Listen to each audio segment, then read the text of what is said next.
Muri iki kiganiro tuje kuba twarebera hamwe ni gute wamenya yuko nawe ufite amahirwe yo kuzaba umukire cyangwa se yo kuzagera ku nzozi zawe. Dukunze kuvuga yuko kuba umukire ntabwo bisaba kuba wenda ufite ibyamurenge, ugasanga nyine umuntu buri kantu kose aragafite, ariko ugasanga nyine ibi bintu ntabwo ubizi. Ikizakwereka yuko rero ufite amahirwe yo kuzaba umukire ni igihe cyose watangiye gutinyuka. Gutinyuka ni ukuvuga ngo si ukuba wafata wenda ngo utangire bizinesi, ahubwo ni igihe watangiye no kwiyumvamo ko bizinesi wayishobora, ahubwo igisigaye kikaba igishoro. Icyo nicyo kintu nanone kizakwereka yuko watangiye kugana inzira y'ubukire. Ikindi kintu cya kabiri kizakwereka yuko watangiye kugana inzira y'ubukire ni ibyo uzatangira kwiyegereza ba bantu bafite aho bageze. Wenda ni igihe uzajya wirirwana n'abakire bafite amaduka, bafite wenda ugasanga nyine muri inshuti, baguha akazi ukagakora, muririrwana nyine ugasanga nyine ya kategori y'abantu wari urimo uri urubyiruko wayivuyemo, noneho uri muri ya yindi y'abantu bafite icyo bafite. Kuvuga ngo ibiganiro byawe byinshi ku munsi, iyo urimo kuganira n'abantu usanga uganira n'abantu bafite icyo bafite, ugasanga wicaye ku iduka ry'umuntu urimo gutera sitori avuga ati ngiye kurangura, ugasanga rimwe na rimwe aragutumye ati jya kundangurira. Umenye yuko nyine watangiye gutera intambwe igana ku bukire, kubera yuko iyo bitangiye kugenda gutyo urumva urimo kuvugana n'amafaranga mu buryo bumwe cyangwa se ubundi.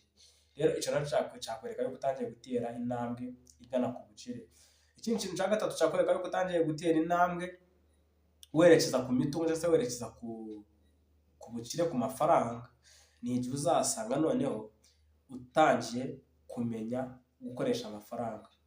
Ugasanga ufite 1000 ukavuga uti uyu munsi ngomba kwigomwa ntabwo ndi bugura amayinite, ukavuga uti sindi bugura amayinite uyu munsi, cyangwa se ukigomwa ukavuga uti uyu munsi ntabwo ndi burye ibyo nari kurya aka kanya kubera ko biri buntware amafaranga 500.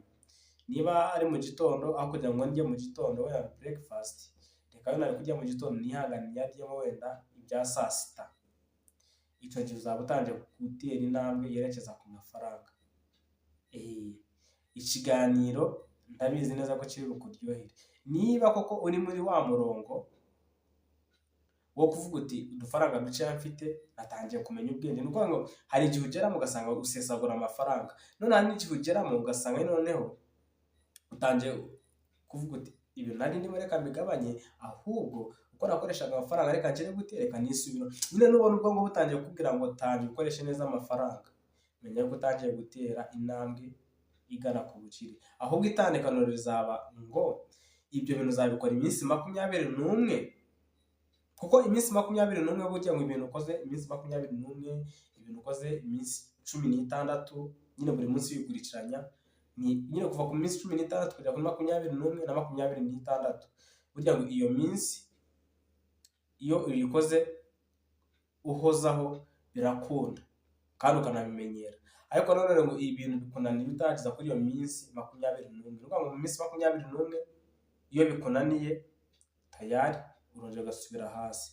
Ni nko kureka inzoga rero, buri inzoga uzireka uyu munsi, ejo ukongera ukazisubiraho cyangwa ukaba wamara n'iminsi 7, ariko ikigoranye ni ukugeza ku minsi 21. Umuntu ushaka kureka inzoga yageze ku minsi 21 biba byarangiye abagize gute, abamaze kubimenyera nyine tu. Akaba rero ari gutyo bimeze. Ibyo ni ibintu byakwereka yuko utangiye gutera intambwe werekeza ku bukire. Ubwo rero si ngombwa ko twakoresha iminota myinshi, icy'ingenzi no ko harimo n'abakoze subscribe hano kuri Sam Real Talk. Ni umuhungu wanyu Sam, umuhungu w'i Nyagatare. Ndabakunda cyane.